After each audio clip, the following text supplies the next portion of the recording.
What's up guys, Chigz here from Chigz Tech Reviews.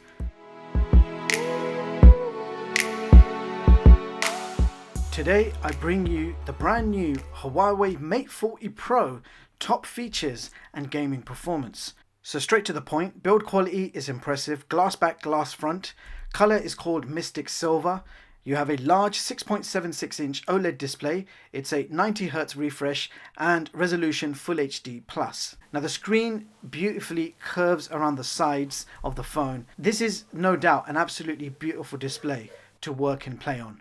So what's new in the Mate40 Pro? Well, this is powered by a brand new chipset, the Kirin 9000. It's a 5nm chip, just like the iPhone 12, and it's an Octa core clocked at 3.13 GHz with 5G support. And in this video, we are going to see how the new chip performs in terms of gaming. Now, other new features, you have dual Huawei supercharging, so 66 watt wired supercharging and 50 watts wireless supercharging. We also have new AI gesture controls, giving you some basic controls using hand gestures. Other features worth mentioning has to be, of course, the cameras. You have 4 sensors on the back. You've got a 50 megapixel ultra vision camera, 20 megapixel ultra wide cine camera, a 12 megapixel telephoto and a 3D depth sensor. You have the ability to shoot cinematic 4K at 60 frames per second videos with HDR, with amazing focus tracking and optical image stabilization. You've got 2 sensors on the front, a 13 megapixel selfie camera with a 3D depth sensor. Now the front camera gives you 4K video, ultra wide view, dual recordings and lots more. And here are a few 50 megapixel sample shots to tease the camera's capabilities. And if this video gets 300 likes, I will certainly throw in a full camera test on the Mate40 Pro. So go ahead, smash that like button right now if that's what you want to see.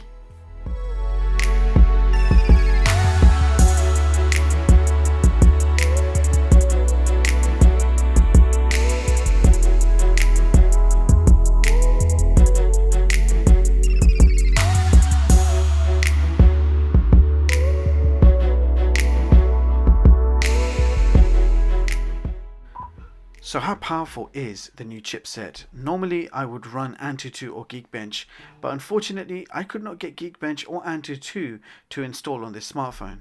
Now I am on the latest firmware and it seems like the main benchmarking apps are blocked. So when you try to install an APK, you get an error message. And I also tried many different versions and to no avail. Antutu and Geekbench seem to be blocked. However, I did find these results online, 693K. I have seen a few other tests with similar results, but I can't help asking myself, if you have the most powerful chipset, why would you want to block benchmark apps in the first place? Nevertheless, based on 693K, the Mate40 Pro ranks number 1 on the top performing smartphone chart of 2020. So it looks like the Huawei Mate40 Pro certainly has the power and performance on its side. The new 5nm chip looks to outperform the iPhone 12's A14 Bionic, which is quite surprising actually. Now you can view this chart and many others online at chigztech.com and read them at your leisure. And just for fun, I decided to do a simultaneous 3D Mark test. 3D Mark can test the performance of the 3D graphics rendering and CPU workload, giving you an overall performance score.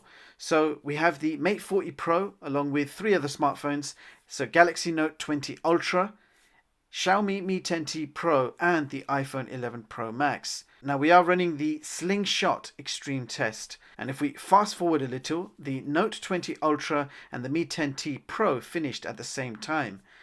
Now this is the Note 20 Ultra with the Exynos 990, and the Mi 10T Pro has of course the Snapdragon 865. A minute later the iPhone 11 Pro Max finished the tests.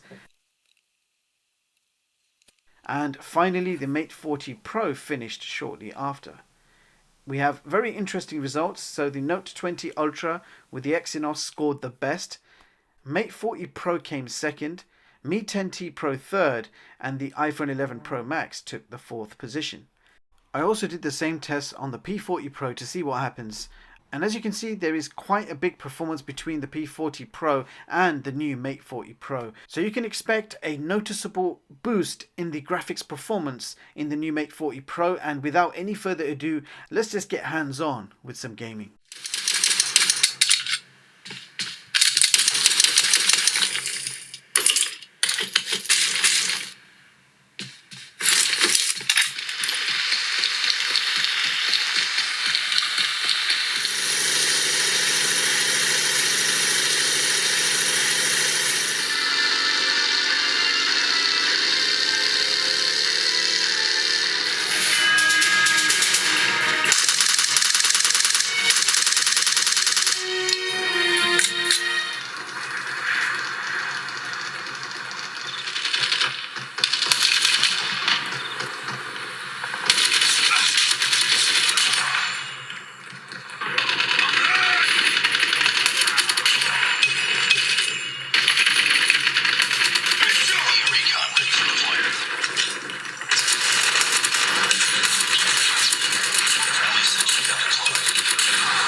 So I've had to play around with this phone for a few days.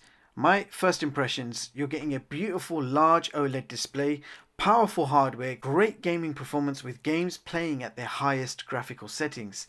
You have a great build quality, impressive camera setup, and even the speakers blew my mind. You have the loudest and clearest stereo speakers I have ever heard on a smartphone. The Kirin 9000 outperforms the iPhone 12's A14 Bionic, at least on benchmarks it does. The Mate 40 Pro has the potential of being the best smartphone of 2020. It's of course let down by the lack of Google services and no Play Store. Petal Search, App Gallery and third-party app stores work quite well, but you still get compatibility issues with some apps and games. For example, Mortal Kombat downloaded from Petal Search refused to load, and Pokemon Go also had issues signing into the game. Now I personally can't wait for Huawei to drop the Harmony OS. I think the new OS has the potential of changing the game if it's that good. Otherwise, we need better app support in the app gallery. There is no doubt that the Mate 40 Pro has the best hardware on a smartphone in 2020 so far. It also has the best camera setup as rated on DxOMark.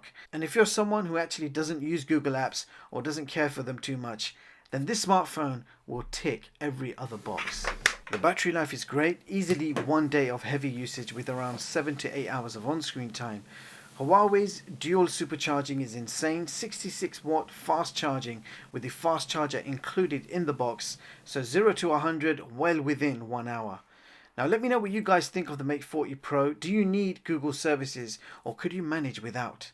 My personal experience was very good and I was able to do at least 90% of all my normal activities without Google services. So Huawei is certainly going in the right direction. But saying that, I absolutely look forward to what Harmony OS brings to the table. And with that being said, thank you so much for watching and I hope you all have a brilliant day. I'll see you guys in the next one.